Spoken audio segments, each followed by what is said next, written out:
ॐ यस्यांके च विभाति भूधरसुता देवपगा मस्तके भाले बालविधुर्गले च गरलं यस्योरसि व्यालराट् सोऽयं भूतिविभूषणः सुरवरः सर्वाधिपः सर्वदा सर्वः सर्वगतः शिवः शशिनिभः श्रीशङ्करः पातु माम्। प्रसन्नतां य न गताभिषेकतः तथा नमम्ले वनवासदुःखतः मुखाम्बुजश्रीरघुनन्दनस्य मे ददातु सा मञ्जुलमङ्गलप्रदा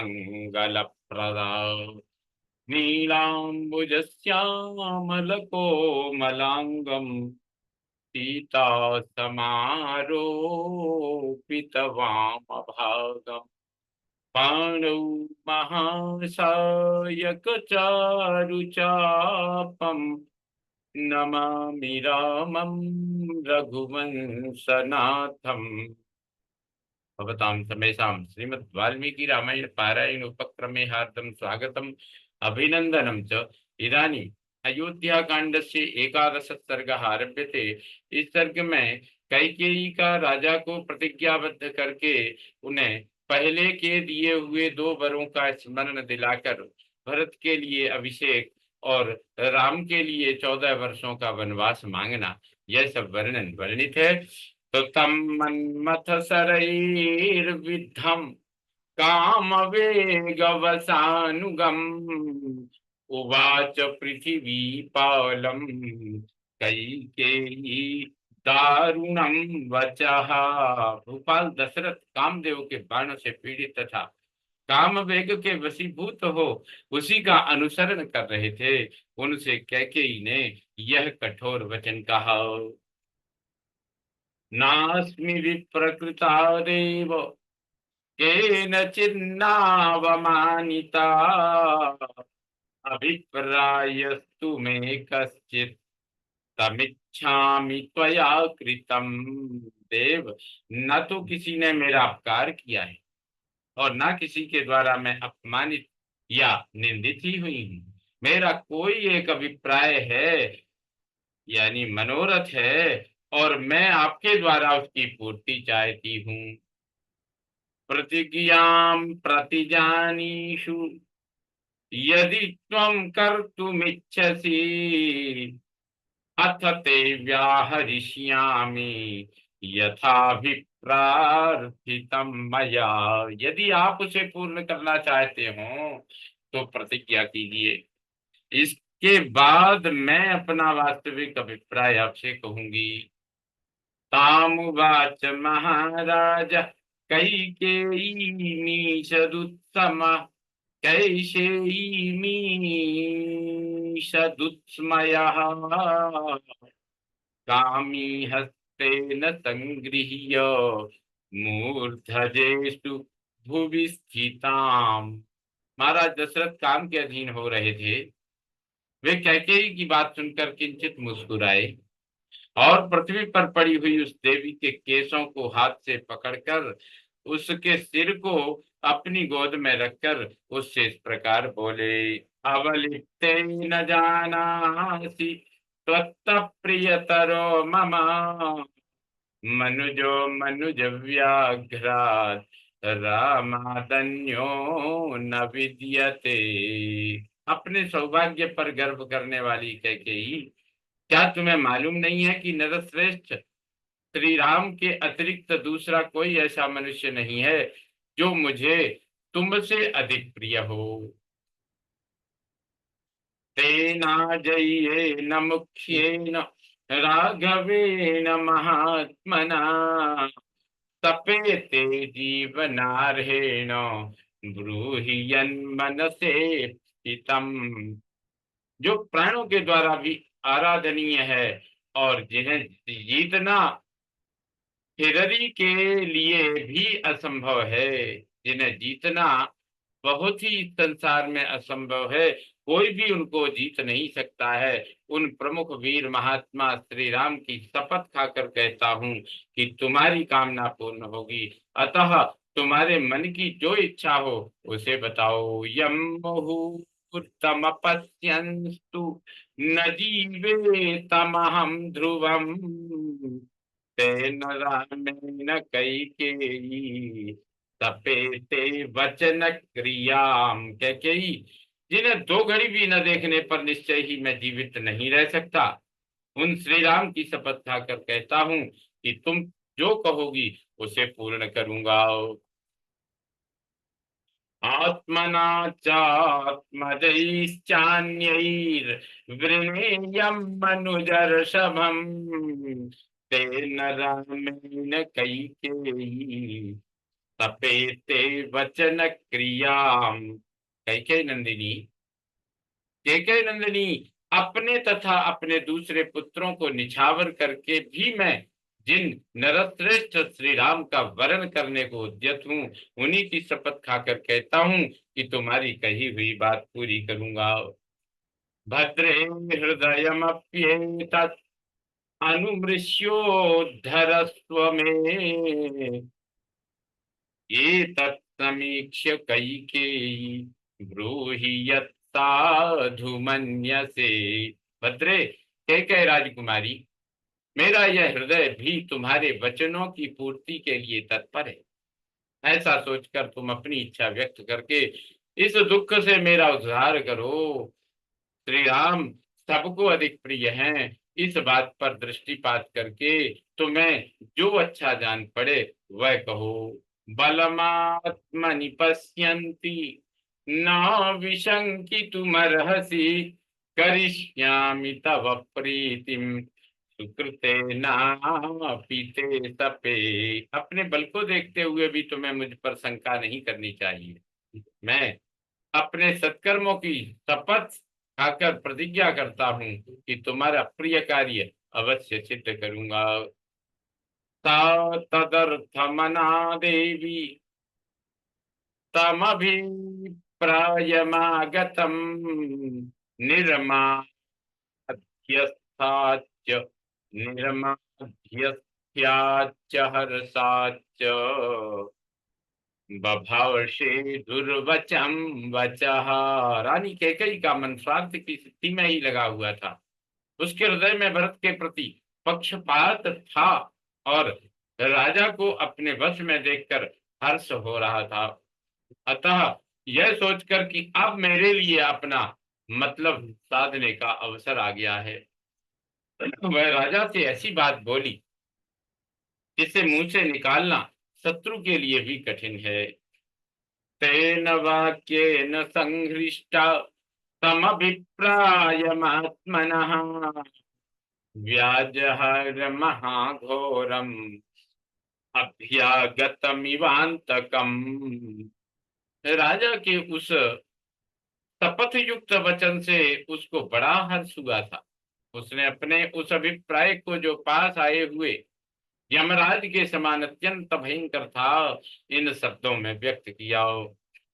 यथा क्रमेण सपसि वरम मम तदासि च तच्छृण्वन्तु त्रयस्त्रिंशत् देवा सेन्द्र पुरोगमाः। राजन, आप जिस तरह क्रमशः शपथ खाकर मुझे वर देने को उद्यत हुए हैं, उसे इंद्र आदि 33 देवता सुन रहे हैं या सुन लें।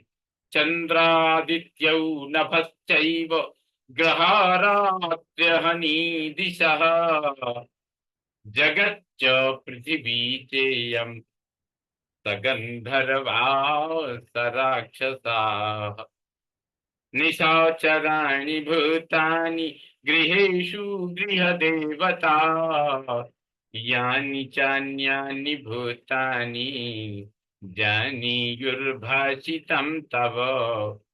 चंद्रमा, सूर्य, आकाश, ग्रह, रात, दिन, दिशा, जगत, यह पृथ्वी, गंधर्व, राक्षस, रात में विचरने वाले प्राणी, घरों में रहने वाले गृह देवता तथा इनके अतिरिक्त भी जितने प्राणी हों, वे सब आपके कथन को जान लें, आपकी बातों के साक्षी बने। सत्यसंधो महातेज धर्मज्ञः सत्यवाक् शुचिः वरम मम ददात्येष सर्वे शृण्वन्तु देवता। सब देवता सुने। महातेजस्वी सत्य प्रतिज्ञ धर्म के ज्ञाता सत्यवादी तथा शुद्ध आचार विचार वाले ये महाराज दशरथ मुझे वर दे रहे हैं। इति देवी महेश्वासम परिगृह्याभिशस्य च ततः परमुवाचेदम वरदम काम मोहितम। इस प्रकार काम मोहित होकर वर देने को उद्यत हुए महाधनुर्धर राजा दशरथ को अपनी मुट्ठी में करके देवी कैकेयी ने पहले उनकी प्रशंसा की, फिर इस प्रकार कहा, स्मर राजन पुरावृत्तम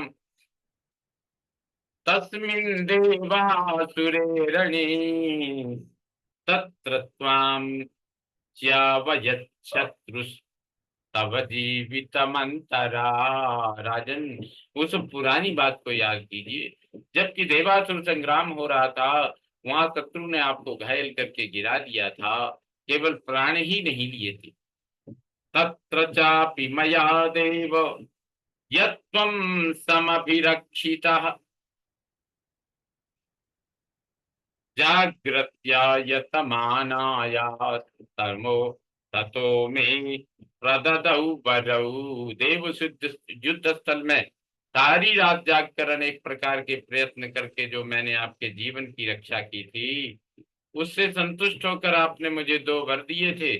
तौ दत्तौ च वरौ देव निक्षेपौ मृगयाम्यहम्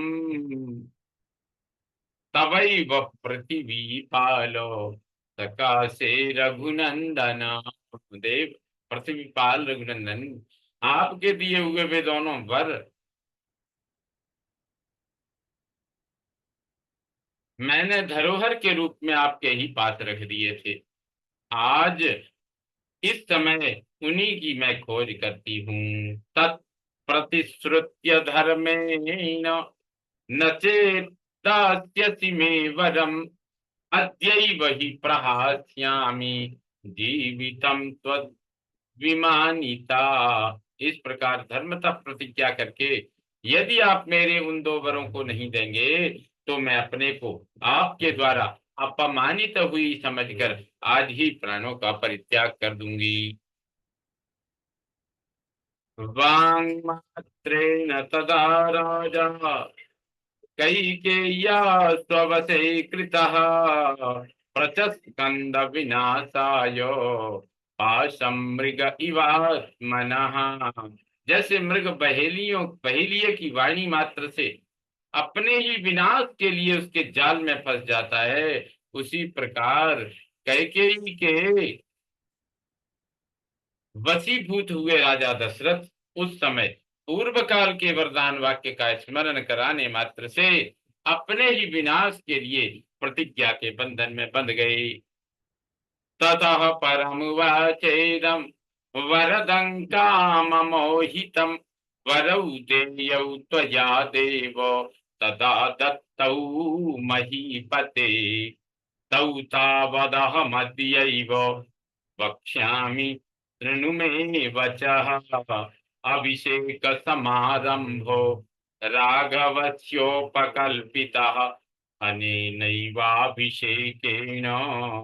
भरतो मे विशिष्यताम्। तदनंतर कैकेयी ने काम मोहित होकर वर देने के लिए उद्यत हुए राजा से इस प्रकार कहा, देव पृथ्वीनाथ, उन दिनों आपने जो 2 वर देने की प्रतिज्ञा की थी उन्हें अब मुझे देना चाहिए। उन दोनों वरों को मैं अभी बताऊंगी, आप मेरी बात सुनिए। यह जो श्री राम के राज्याभिषेक की तैयारी की गई है, इसी अभिषेक सामग्री द्वारा मेरे पुत्र भरत का अभिषेक किया जाए। यो द्वितीयो वरो देव दत्तः प्रीतेन मे त्वया तदा देवासुरे युद्धे तस्य कालो यमागतः।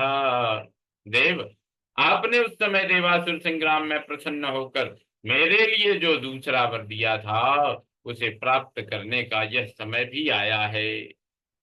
नव पंच च वर्षाणि दंडकारण्यमाश्रितः चिराजिनधरो धीरो रामो भवतु तापसः भरतो भजतामद्य यौवराज्यमकंटकम्। धीरज स्वभाव वाले श्री राम तपस्वी के वेश में वल्कल तथा मृग चर्म धारण करके 14 वर्षों तक दंडकारण्य में जाकर रही। भरत को आज निष्कंटक युवराज पद प्राप्त हो जाए। एष मे परमः कामो तत्तमेव वरं वृणे अद्य चैव हि पश्येयं प्रयान्तं राघवं वने। यही मेरी सर्वश्रेष्ठ कामना है। मैं आपसे पहले का दिया हुआ वर ही मांगती हूँ। आप ऐसी व्यवस्था करें जिससे मैं आज ही श्री राम को वन की ओर जाते देखूं। तराज राजो भव सत्य संगरः कुलं च शीलं च हि जन्म रक्ष च परत्रवासे हि वदन्त्यनुत्तमम् तपोधना सत्यवचो हितं नृणाम्। आप राजाओं के राजा हैं, अतः सत्य प्रतिज्ञ बनिए और उस सत्य के द्वारा अपने कुल शील तथा जन्म की रक्षा कीजिए। तपस्वी पुरुष कहते हैं कि सत्य बोलना सबसे श्रेष्ठ धर्म है।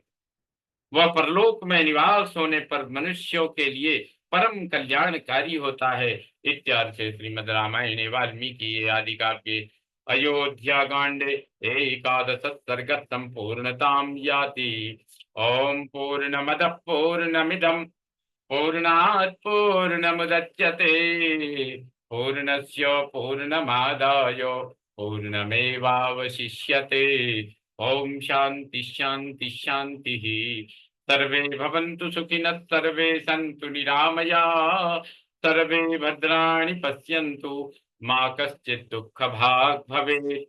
ओम शांति शांति शांति। श्री रामचंद्रो विजयते तराम।